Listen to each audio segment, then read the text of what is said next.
mengikuti semua yang ada di Facebook dan saya mencatat isi Facebook dari seorang anak Papua. Mohon umat pendatang tidak tersinggung. Kalau mahasiswa Papua itu monyet, artinya monyet cari ilmu di Surabaya.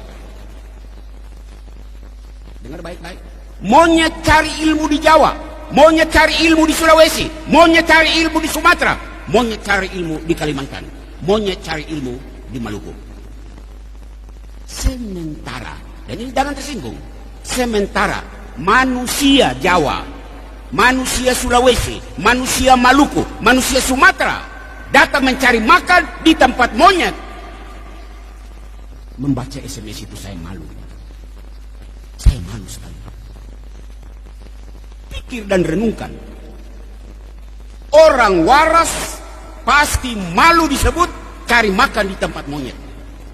Mila setitik merusak susu sebelanga. Mulut satu anak, satu orang, beberapa orang Surabaya merusak susu sebelanga Jawa, susu sebelanga orang pendatang. Lebih malu yang mana? Monyet cari ilmu di tempat manusia atau manusia cari makan di tempat monyet? Jangan, sekali lagi, jangan tersinggung. Ini konsekuensi logis sebuah ucapan rasis. Pertama. Yang kedua, saya ingin menyapa bagian pemerintahan. Pemerintah kita di pusat maupun di daerah all out mengeluarkan dana besar untuk membangun jalan di Papua, pendidikan di Papua, kesehatan di Papua. Berkaitan dengan ucapan rasisme tadi, pertanyaan yang mengganggu nalar. Bangun jalan untuk monyet-monyet? Bangun kesehatan untuk monyet? Bangun pendidikan untuk monyet-monyet? Kalau benar teriakan rasis orang Surabaya itu, apa pemerintah masih waras mengeluarkan dana begini besar untuk monyet-monyet? Pemerintah yang waras akan menjawab, teriakan itu tidak benar. Oke, tidak benar, lalu kau buat apa? Buat apa? Ketiga, pihak keamanan, polisi, tentara, kamu dengar?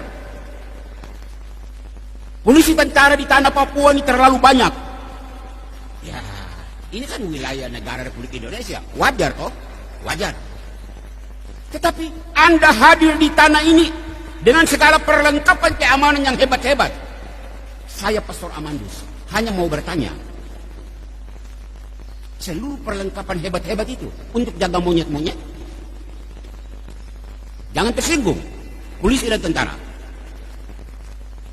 Polisi dan tentara yang masih waras akan menjawab, tidak, kami tidak menjaga monyet, kami menjaga manusia. Oke, kalau begitu, apa sikap tentara dan polisi terhadap orang yang teriak monyet itu? Malulah Anda. Kalau orang Papua itu monyet, baru Anda dengan segala perlengkapan keamanan yang wah, kamu menjaga monyet, malu kan? Keempat, kelompok keempat, pihak agama. Saya tidak mau menyebut orang Islam, saya tidak mau menyebut orang Protestan. Saya hanya membatasi diri pada gereja Katolik. Pastor dan suster, sejak zaman Belanda sampai zaman pemerintahan Indonesia ini, luar biasa pastor dan suster begitu banyak datang di Papua untuk melayani. Anda mengabdikan seluruh hidupmu dari masa muda sampai Anda menjadi tua di tanah Papua ini. Pertanyaan kecil untuk direnungkan. Apakah Anda petugas gereja, pastor, bruder, suster, Anda melayani monyet-monyet? Sebelum pastor, suster, bruder yang lain menjawab, saya Pastor Amandus mau menjawab. 36 tahun saya mengabdikan diri sejak masih muda sampai rambut sudah putih ini di Papua. Saya tidak melayani monyet. Saya melayani manusia. Manusia Papua. Saya sedih kalau disebut orang Papua monyet. 36 tahun saya tidak melayani monyet-monyet.